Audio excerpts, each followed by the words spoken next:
Listo.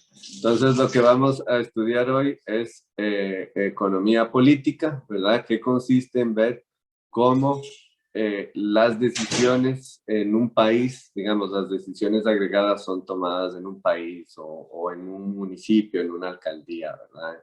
En forma agregada. Vamos a ver temas específicos como unanimidad, mecanismos de agregación y democracia representativa.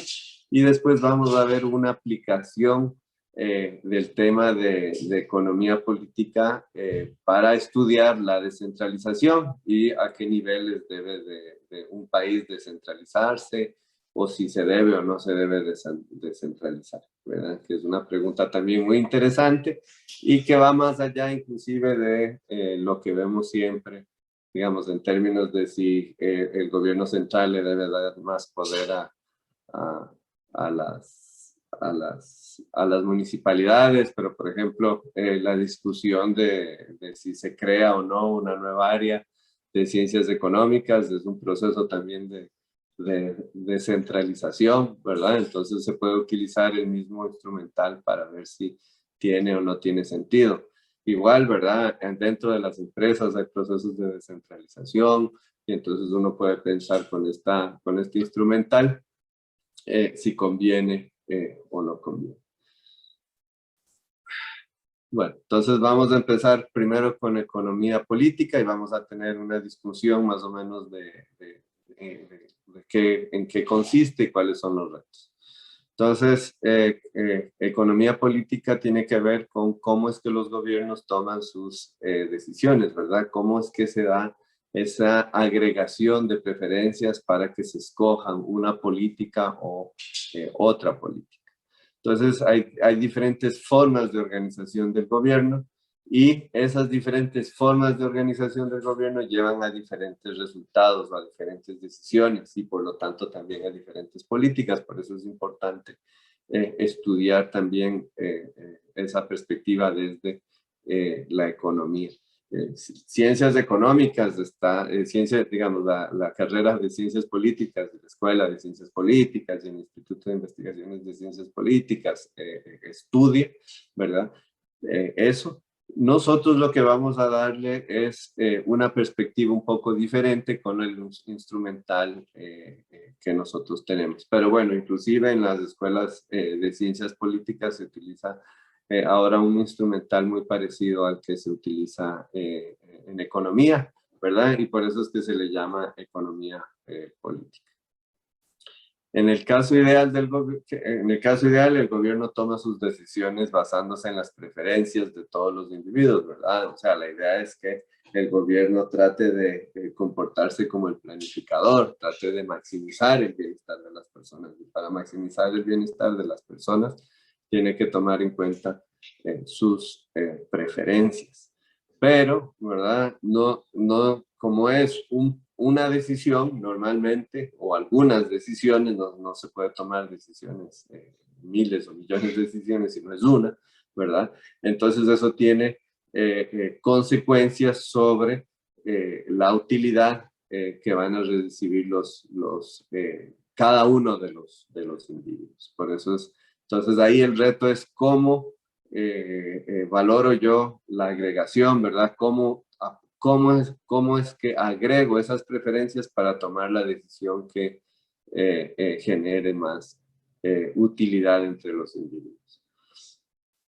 Hay, digamos, normalmente dos formas de democracia. Es la democracia, digamos, de organización para tomar estas decisiones. Es la democracia directa, donde los ciudadanos votan directamente si están de acuerdo o no están de acuerdo de un proyecto público específico o de una ley en específico, ¿verdad? Y hay también la democracia representativa, donde los votantes eligen a un representante quien toma la decisión sobre ese proyecto público, ¿verdad? Nosotros vivimos en una democracia representativa y hasta cierto nivel, ¿verdad? Aquí esto tiene que ver con centralización también. La mayoría de las democracias son democracias representativas y porque hay una serie, además, de decisiones que se tienen que tomar en forma rápida y no se puede estar preguntándole a toda la población todo el tiempo qué decisiones tomar. Sin embargo, por ejemplo, en el caso de Suiza, o por ejemplo, en un caso más cercano, en Estados Unidos, dentro de los estados, digamos, hay elecciones todos los años, que es como, me parece que es el primer lunes y martes de noviembre. Y no solamente, bueno, se eligen a los representantes del Estado y del Senado local, del Senado del Estado, del Senado del país y al presidente, ¿verdad? O a la presidenta cada 4 años, pero también en muchos estados ponen decisiones que afectan a nivel local y preguntan, por ejemplo, bueno, este año vamos a ver si se legaliza la marihuana para uso medicinal, y entonces algunos estados votan y unos pasan, otros no pasan, etc.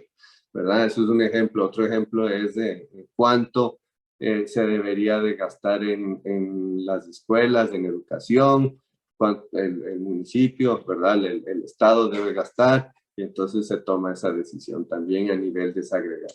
Entonces se puede ver que en Estados Unidos no solamente es una democracia representativa, sino también en ciertos aspectos funciona como una democracia directa. Yo me imagino que conforme vaya mejorando la tecnología, ¿verdad? Y la forma de identificar a los individuos, puede ser que digamos, democracias directas se puedan implementar de mejor forma.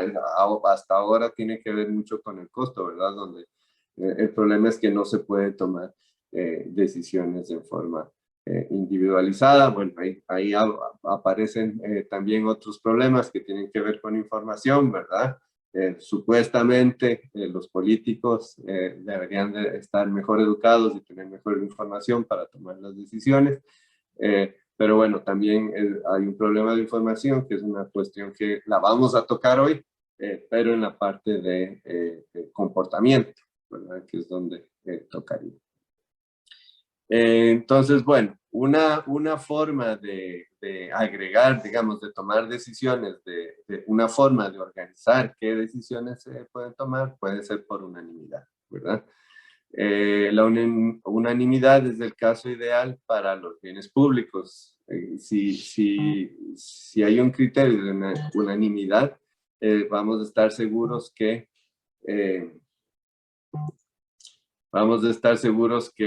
todo el mundo está apoyando la creación de un bien público, por ejemplo, o una ley, ¿verdad? Entonces, sería ideal que un bien público sea apoyado en forma, digamos, la construcción de un bien público sea apoyado en forma unánime.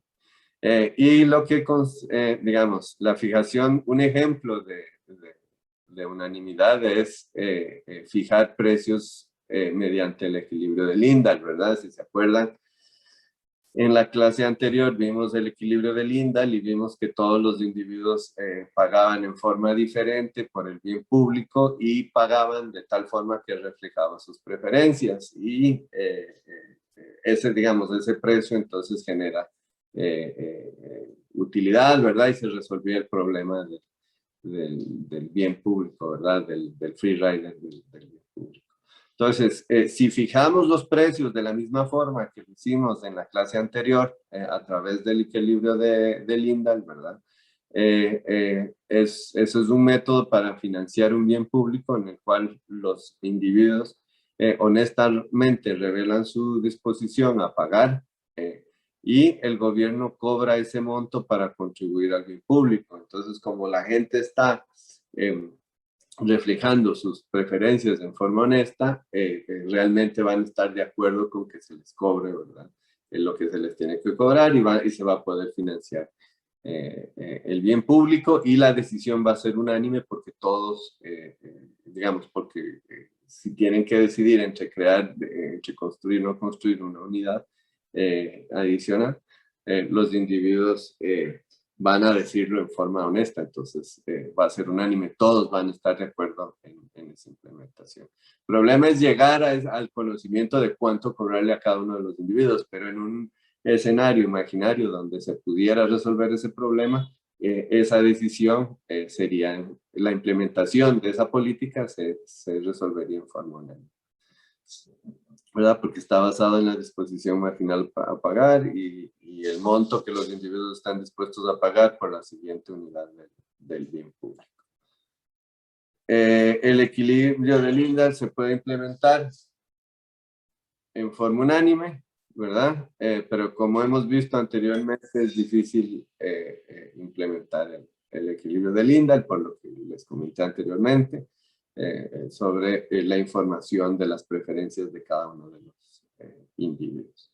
Entonces, ¿cuál es otra alternativa a la unanimidad? Bueno, podríamos resolverlo con votos por mayoría, ¿verdad?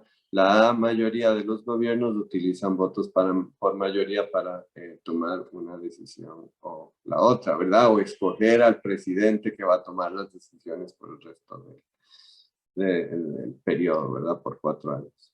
Entonces, la votación por mayoría es un mecanismo para tomar una decisión social en el cual las opciones de política se presentan para que cada individuo seleccione y la opción que recibe más votos es la que se ejecuta, ¿verdad? Es simple, no requiere unanimidad, ¿verdad? Esto es mayoría nada más y así es como se toma la decisión.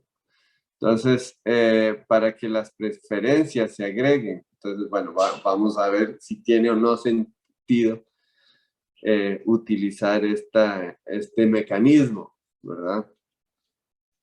Para que las preferencias se agreguen consistentemente, la votación por mayoría debe satisfacer las siguientes condiciones. O sea, digamos, esta forma de decidir en forma agregada, digamos, para que sea consistente, tiene que tener las siguientes condiciones. Primero, tiene que haber dominancia.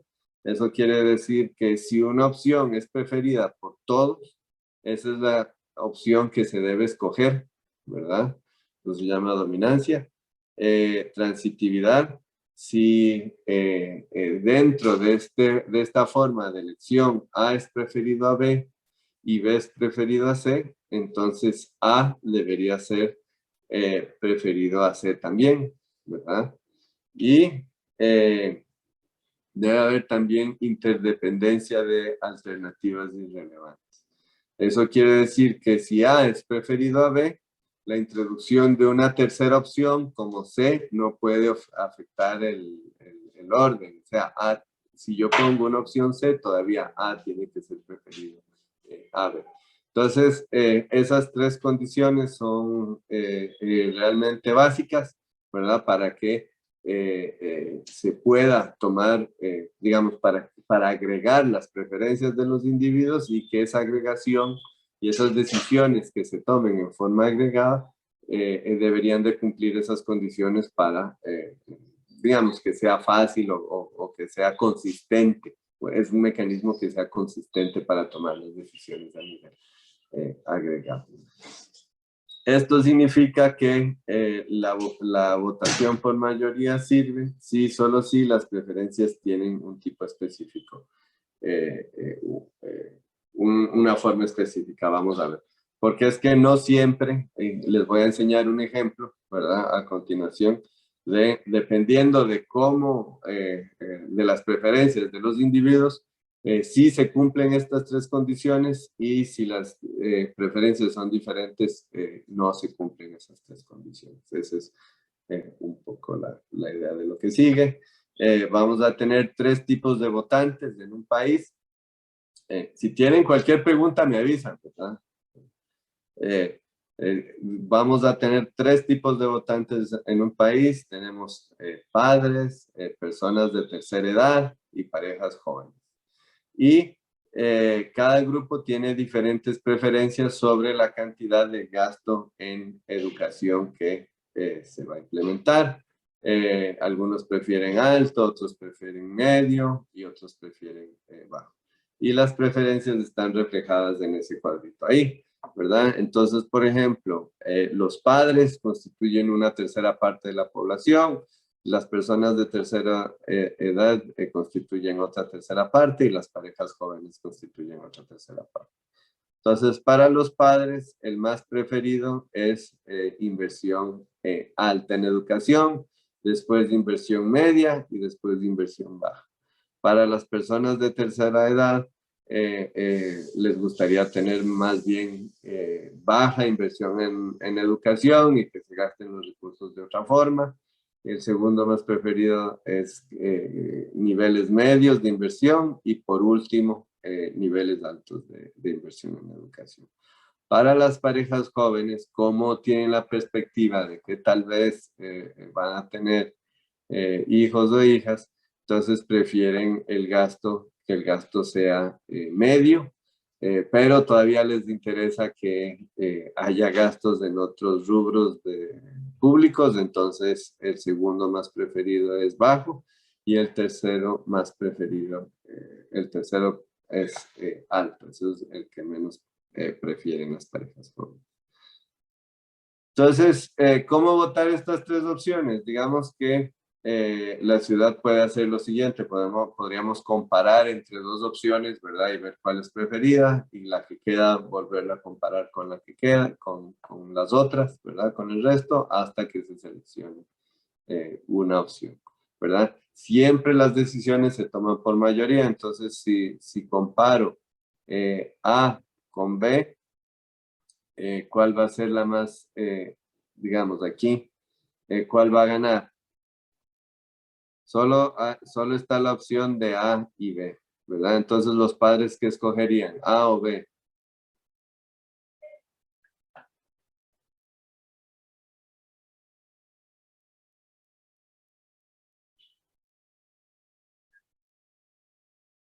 ¿Qué escogerían los padres? ¿Cuál es lo más preferido para los padres? ¿A o B?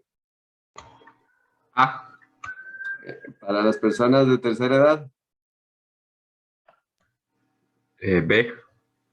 Y para los jóvenes. B también. Entonces, ¿quién gana? B sería. B, sí, exactamente. ¿Verdad? Entonces, luego,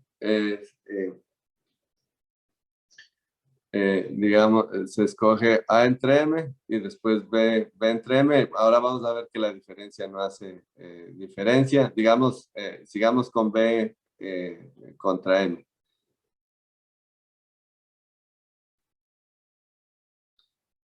¿Cuál gana? ¿B o M?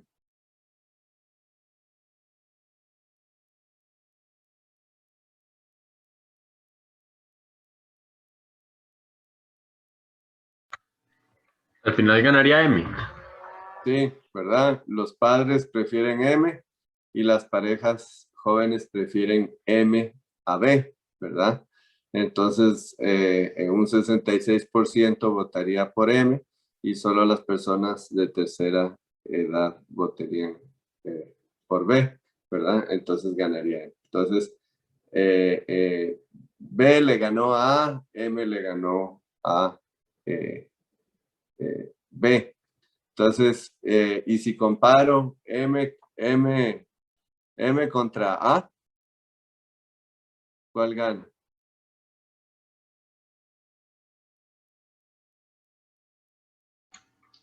M. M también, ¿verdad? Porque las personas de tercera edad prefieren M y las parejas jóvenes prefieren M, aunque los padres no, entonces gana M. Entonces, vieron que hay transitividad, ¿verdad? Porque vimos que que B es preferido a A y M es preferido a B, entonces debería ser que M es preferido a A y sí ocurre, ¿verdad? Si votamos por mayoría, hay transitividad. M gana y no importa si cambiamos el orden, ¿verdad? Si empezamos con B por M o si A por B, si vamos descontando el que queda afuera, ¿verdad? O vamos a llegar al mismo resultado de que M sería el que ganaría, ¿verdad? Entonces, eso, ahí, en ese caso específico de esas preferencias, la transitividad se cumple. Aquí no hay dominancia, ¿verdad? Porque no hay una opción que es preferida por todos, entonces no hay necesidad de ver si se cumple o no se cumple, no hay problema. Y digamos, como son tres opciones, no cambian, ¿verdad? Si aparece, si quitamos o ponemos una opción. Entonces ahí se cumplen las tres condiciones. Ahora vamos a ver cuándo no se cumplen. Vamos a hacer otro ejemplo con preferencias diferentes. Ahora no vamos a tener el grupo de tercera edad, sino más bien vamos a tener padres que tienen a sus hijos en educación privada. Entonces ellos, el más preferido es B, pero después le sigue A. No sé, tal vez están pensando en que sus hijos van a vivir en un lugar con personas educadas o no educadas, y entonces después de ver, tal vez prefieren realmente A en lugar que E, ¿verdad? Entonces ahí cambia. Tienen primero prefieren B, después A y después M. Un poco la historia que estoy contando de por qué lo ordenan es irrelevante, ¿verdad? Nada más asumimos que para este grupo lo preferido es B, lo segundo preferido es A y lo tercero preferido es E, ¿verdad? Entonces, ¿qué pasa? Si comparo, hagamos en el mismo orden, A con B, ¿qué prefieren? ¿A o B? Con voto por mayoría, ¿cuál sería la decisión?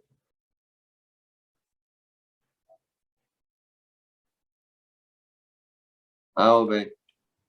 B. B, ¿verdad? Entonces, B es preferido a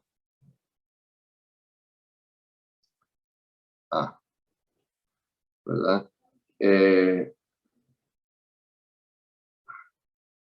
Veamos M y B, ¿cuál es preferido? M versus B. M. M. Entonces, ¿qué me dice la transitividad que debería de ocurrir? Que M sea preferido a. Ajá, exactamente. Y si yo escojo M y A dentro de esas preferencias, ¿cuáles los pongo a competir? ¿Cuál ganaría? Ganaría A. Ganaría A, ¿verdad? O sea que no hay transitividad, A es preferido a M. ¿Por qué? Porque estos de aquí, los padres de educación pública, prefieren a M, los padres de educación privada también prefieren a M, y entonces eso hace un 67%, entonces le va a ganar a las parejas jóvenes, ¿verdad? Y entonces aquí no hay transitividad. Entonces, ¿qué significa eso? Que dependiendo de las preferencias se puede cumplir o no se puede cumplir. Digamos que los tres axiomas que necesitamos para agregar. Otro ejemplo, este ejemplo ya se está haciendo viejo, pero lo interesante era que se rompían los axiomas. Vamos a ver cuál se rompe. A finales de diciembre en el 2013, ¿verdad? La agregación, si le preguntaban a las personas por quién iban a votar, ¿verdad? Y entonces escogían entre todos, escogían, ese era el orden, había más personas que estaban apoyando a Johnny Araya, ¿verdad? En segundo iba Villalta y en tercero iba Solís, ¿verdad?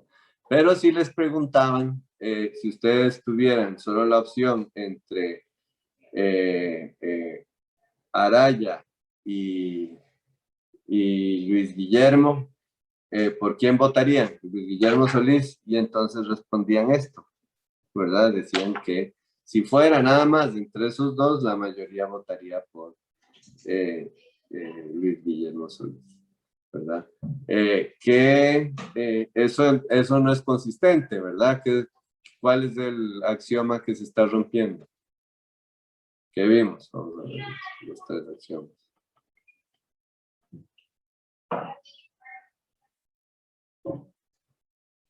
¿Cuál es el axioma que no cumple?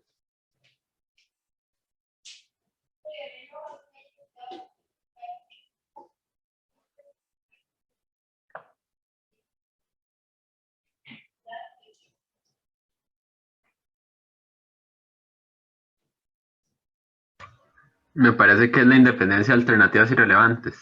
Exactamente, ¿verdad? Porque, ¿qué es lo que está ocurriendo aquí?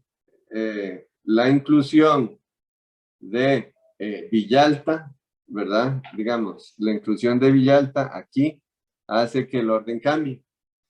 Y entonces en ese caso la gente prefiere a Araya a Solís, ¿verdad? Pero sin Villalta, entonces preferían Solís a Araya, ¿verdad?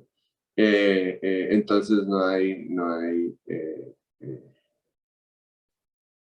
digamos, la presencia de alternativas irrelevantes no se cumple. Ojo que sí se cumple la transitividad porque si vemos en esto, ¿verdad? Si vemos de dos en dos, aquí en este grupo, Araya es preferido a Villalta, Solís es preferido a Araya, entonces Solís es preferido a Villalta, ¿verdad? Entonces ahí sí hay transitividad.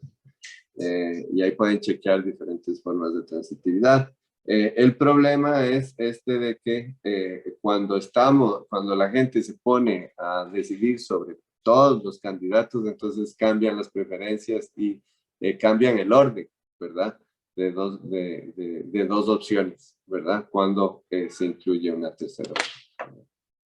Eso es importante, y es importante saber cuál es el axioma que se rompe, ¿verdad? Igual cuando estábamos en esa época, los politólogos decían que no había transitividad, y no es un problema de transitividad, el problema es de alternativas irrelevantes, ¿verdad? Que es la presencia de un candidato adicional hace que se cambien las preferencias sobre el orden de las preferencias sobre los otros dos.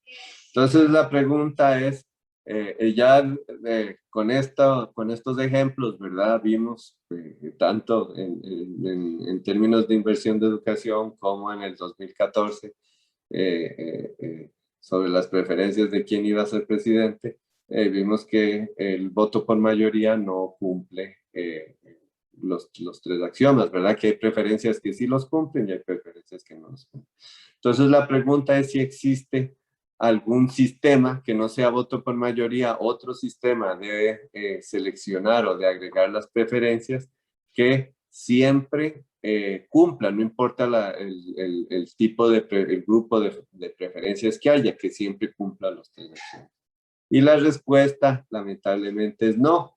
El voto por mayoría no funciona, pero tampoco funciona en ninguna otra regla, ¿verdad? De decisión. Y eso es lo que le llamamos el teorema de imposibilidad de algo. Y lo que dice es que no hay una regla de decisión social que convierta las preferencias individuales en una decisión agregada consistente sin restringir el tipo de preferencias. Lo que estoy diciendo es que, bueno, si nos enfocamos solo en un subgrupo de preferencias, sí, tal vez ahí sí, ¿verdad? O tal vez se impone una dictadura donde la decisión solo depende de una persona. La persona, digamos, si asumimos que la persona tiene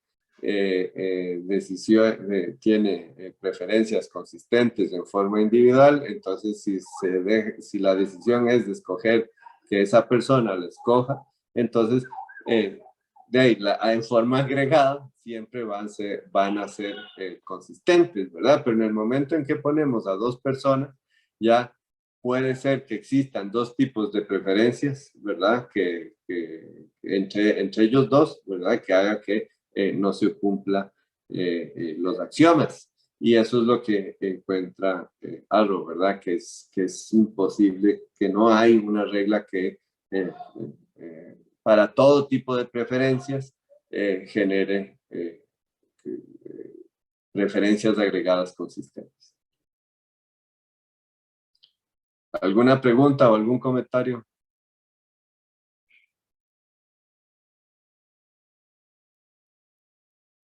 ¿No? Bueno. Entonces, obviamente, ¿verdad? La pregunta es de, ¿se vale o no se vale restringir el conjunto de preferencias y cómo las restringimos para que siempre se cumpla? Entonces, hay una forma de restringirlas que dejan un montón de opciones abiertas. No siempre ocurre y no siempre ocurre en la realidad, ¿verdad? Quién sabe si es lo más probable que ocurre o que no ocurre. Pero hay una forma de resolver el problema desde la perspectiva de restringir las preferencias. Entonces, el problema con las preferencias, en el ejemplo que teníamos de los padres de escuela privada, es que no tienen un solo máximo local. Ya vamos a ver qué significa un máximo local. Las preferencias con un solo máximo local permiten una decisión consistente. Entonces, este resultado también es importantísimo porque, digamos, si tenemos un óptimo local, ¿verdad? Y aparte, lo que significa es que tenemos un óptimo y si nos alejamos de ese óptimo, nuestras preferencias, nuestra utilidad baja, ¿verdad? Para cualquier lado, ¿verdad? Entonces,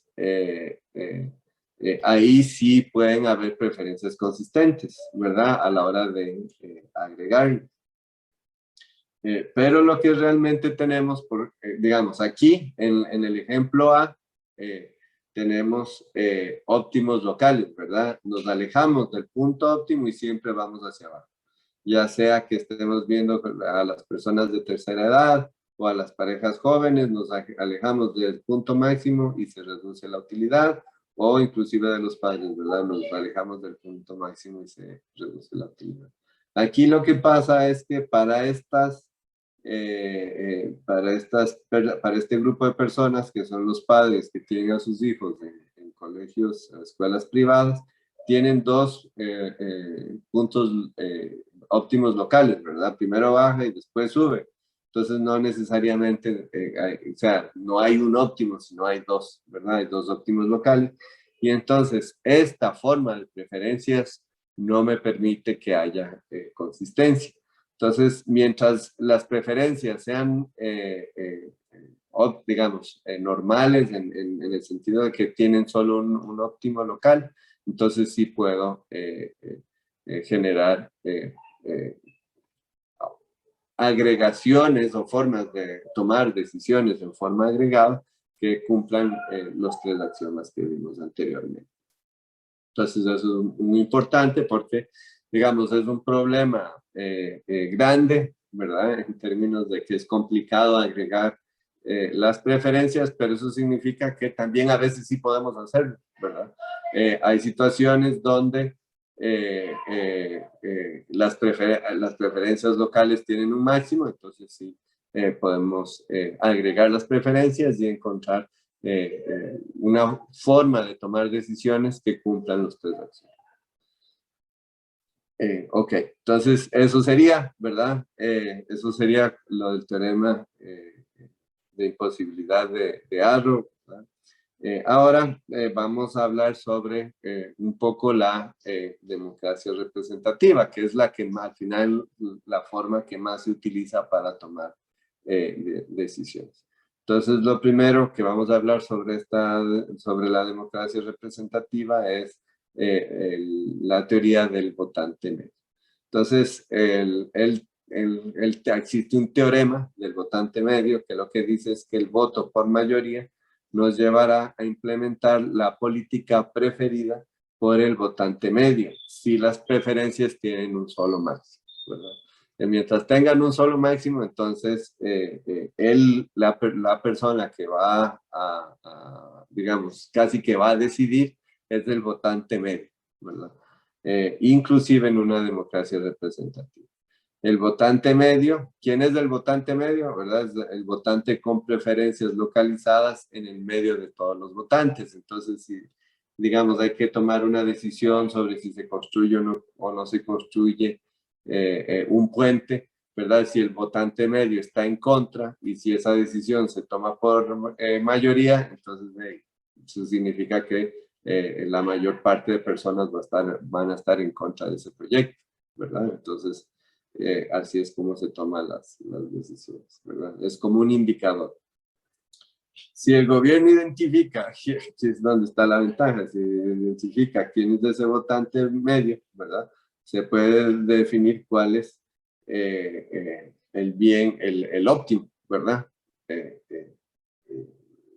Digamos, voy a tener la misma solución que tengo cuando hago todo el proceso de elecciones, nada más que le voy a ir y le voy a preguntar al votante medio. Entonces, el voto por mayoría y el votante medio pueden tener problemas de eficiencia. ¿Por qué? Digamos, un ejemplo es que, digamos que el 51% de los votantes prefieren ese proyecto de construir, digamos, un puente, ampliar la circunvalación, y lo que encuentran es que el 51% se benefician en $10, pero el 49% que está en contra se perjudica en $20 por la construcción, ¿verdad? Entonces, ¿va a tomar o no va a tomar lugar en la construcción del puente o la ampliación de la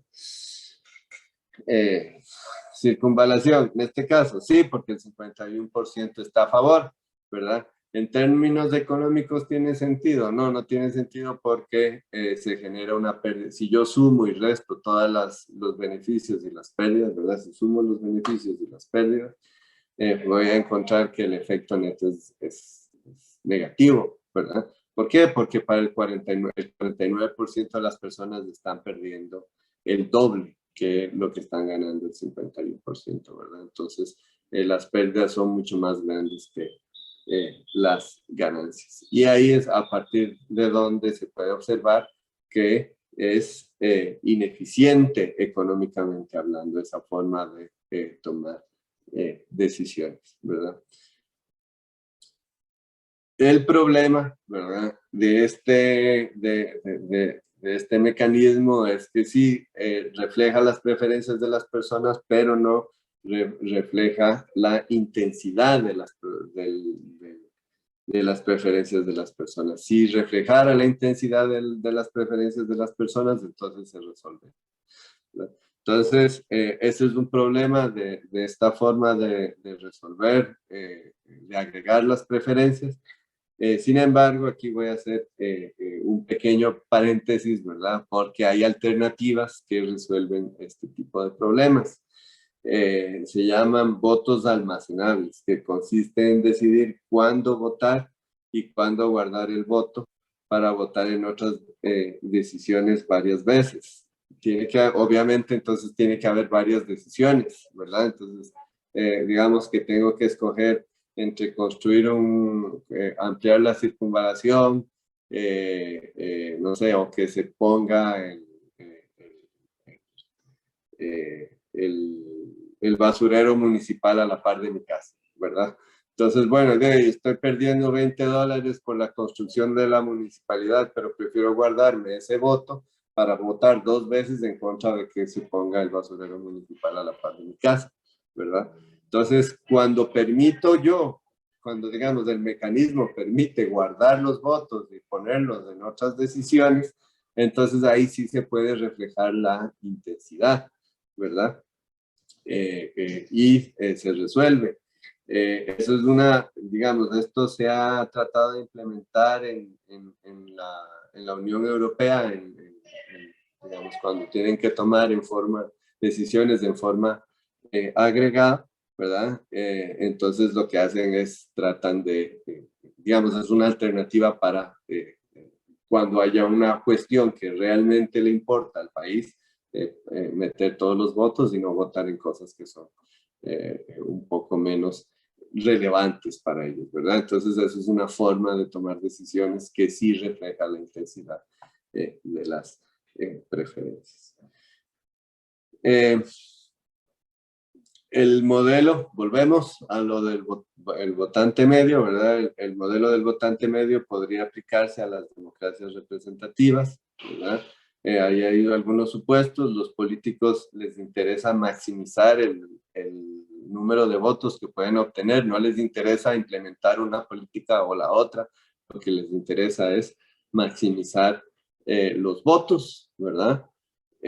Los políticos entonces se posicionan de tal forma que puedan maximizar los votos. Entonces, o sea, no es que ellos vienen, no es como un liderazgo donde dicen, hey, no, tenemos que ir para allá y voy a convencer a la gente que el mejor camino es ese, sino lo que hacen es llegar y dicen, no, me interesa ganar las elecciones, ¿verdad? Entonces, para ganar las elecciones, yo lo que voy a hacer es implementar lo que la mayoría de gente quiere que implemente, ¿verdad? Y entonces, entonces lo que hago es colocarme muy cerca del votante medio, ¿verdad? Esa es un poco la idea.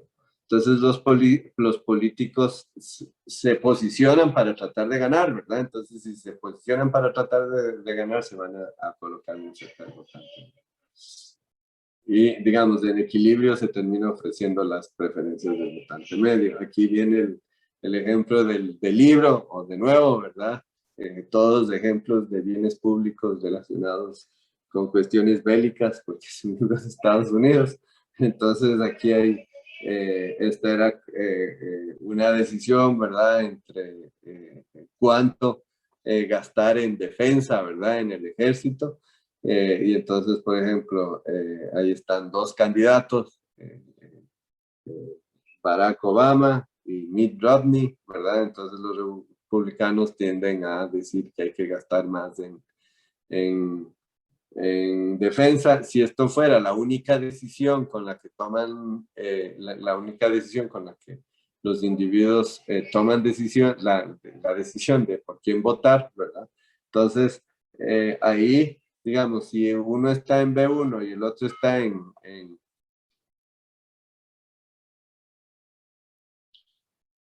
M1, si uno está en B1 y el otro está en M1, entonces, y la distribución de los individuos es uniforme a través de todas esas posibilidades, ¿verdad? Y ahí están todos los votantes de Estados Unidos, es uniforme, entonces quedaría empate, ¿verdad? Entonces, ahí se generan incentivos para que Obama diga, no, voy a moverme un poquito para la derecha, ¿verdad? Y voy a ganar, porque si muevo un poquito para la derecha, esta gente que está aquí, después del 25%, que es lo que prefiere el votante medio, va a preferir votar por Obama, porque ahora Obama está más cerca de lo que ellos prefieren, de lo que está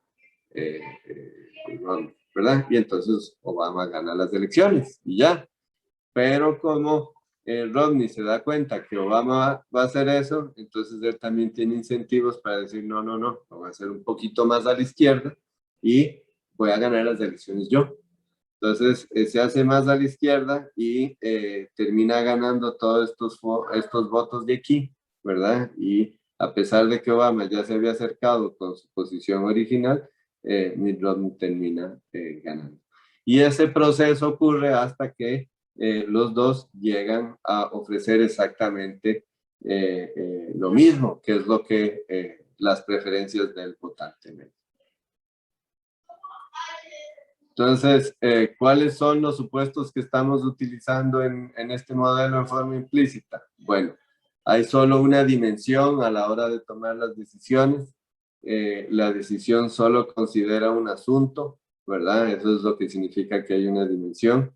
Esto no pasa en la realidad y puede suceder que no, digamos, y cuando hay varias dimensiones puede suceder de que no haya equilibrio, porque siempre hay como la posibilidad de moverse y ganar.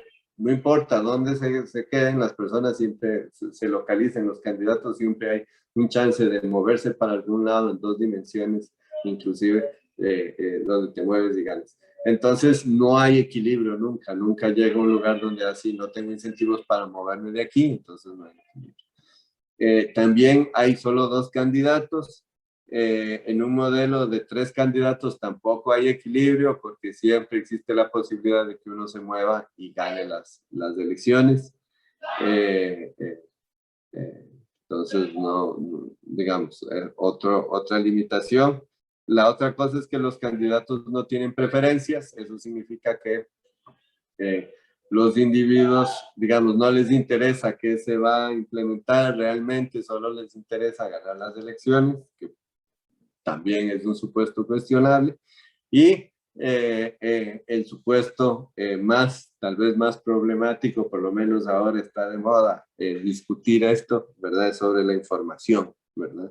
El electorado conoce, estamos asumiendo implícitamente que el electorado conoce exactamente lo que prefiere, no es influenciable por campañas, o sea, no puede cambiar de posición, no es que llegue y dice, hey, no, vamos para allá, todos deberían de ir para allá y preferir esto. No, no se asume eso, ¿verdad? Se asume que yo ya sé qué es lo que yo quiero y no voy a cambiar de opinión por lo que diga un político o porque diga la campaña o porque empiecen a sacar mentiras sobre lo que va a ocurrir, ¿verdad? Eso no me va a afectar, ¿verdad? Y bueno, como hemos visto en algunos procesos de elección, eso no necesariamente es cierto, ¿verdad? Las noticias falsas han afectado muchísimo procesos electorales.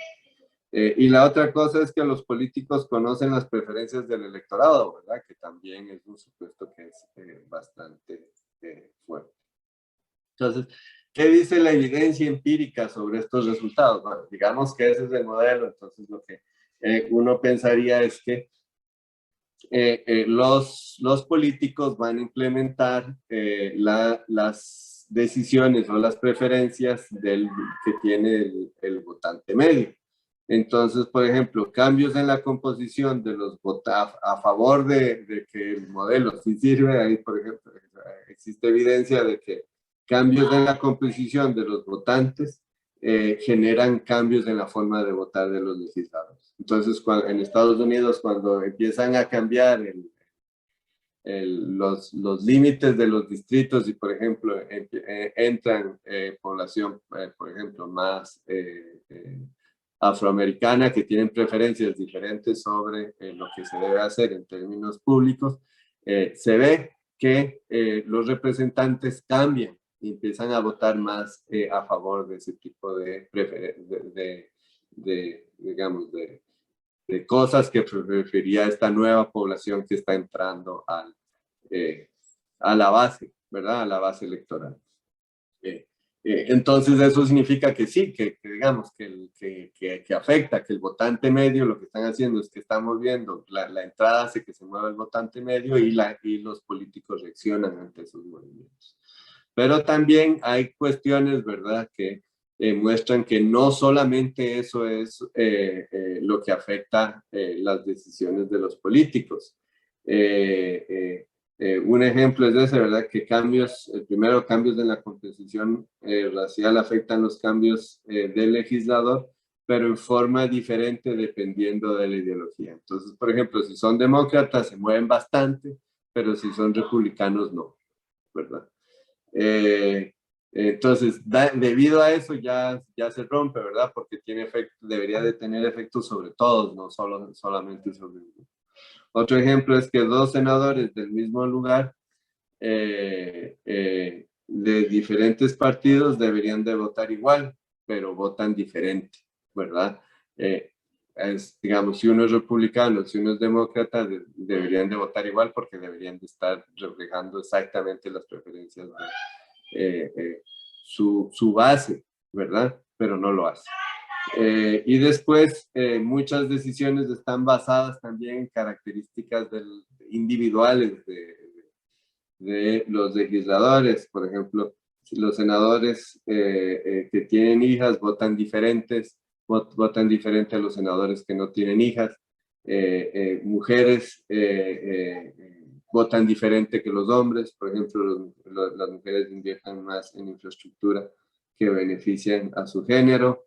En el caso de Washington del 2009, lo que encuentra es que los senadores que tienen hijas tienden a votar más a favor de políticas donde las mujeres tienen más poder, para darles más poder de decisión. Entonces eso, digamos, afecta. Eso significa que no solamente los legisladores toman decisiones basadas en la posición del votante medio de su base electoral, ¿verdad? Una forma de resolver algunos de estos retos es este modelo de Beasley y Coate del 96. Cuando yo estudié era de los modelos nuevos y es súper intuitivo, ¿verdad? Bueno, normal, no era exactamente nuevo. Entré a estudiar cuando entré a sacar el doctorado en 1999, pero los papers duran como 5 años publicándose. Entonces, ya a la hora que se publicó, había un montón digamos, ya habían pasado varios años donde se habían discutido este mismo artículo, ¿verdad? Ya se conocía y ya se utilizaba para aplicaciones. Y un poco, a mí me parece súper interesante porque resuelve varios de los problemas que vimos aquí. En este modelo se pueden tener varias dimensiones, se pueden tener más de 2 candidatos. De hecho, los candidatos es un resultado del modelo, es un equilibrio. Digamos, dependiendo de la decisión puede haber muchos o pocos candidatos, ¿verdad? Y los candidatos tienen preferencias también.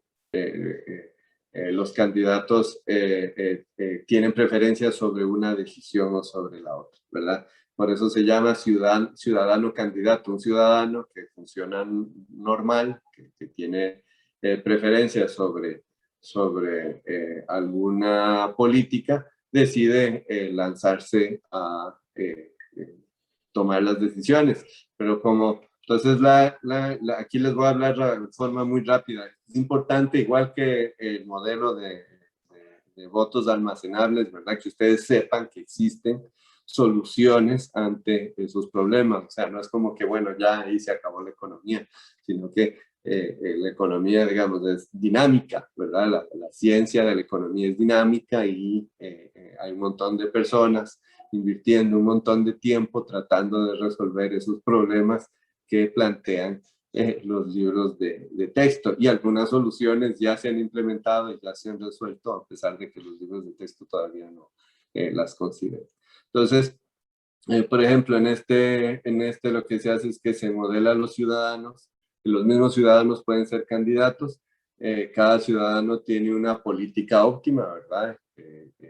Y según las preferencias de la población y de los candidatos se forman grupos, ¿verdad? Coaliciones, dependiendo de qué tan alejados estén las preferencias de cada persona. Entonces una persona se junta o no se junta a una coalición y el candidato que gana implementa su política óptima, ¿verdad? Y entonces también eso da posibilidad de votos estratégicos, ¿verdad? Decir, bueno, voy a votar por este, pero no por este, porque después va a ganar este otro, ¿no? Y es más, a pesar de que hay un candidato, digamos, más cercano al mío, como yo sé que va a tener pocos votos, prefiero votar por este que está más lejano a mi candidato, ¿verdad? Pero me voy a asegurar que ese candidato que está lejísimo de mí sea presidente. Entonces, se permiten esa forma de voto estratégico en el del votante medio, ¿no? ¿Verdad? Porque, bueno, igual solo habían 2 candidatos, pero digamos, igual 3. La forma de resolverlo es que de nada más votas por el que está más cerca, ¿no? Hay ese voto estratégico y este modelo sí lo permite, ¿verdad? Y más cercano, es mucho más cercano a la realidad, pero es un proceso igual como el anterior, ¿verdad? Que no refleja las intensidades y como no refleja las intensidades, entonces puede generar ineficiencia. Entonces, cosa muy interesante. Parece que la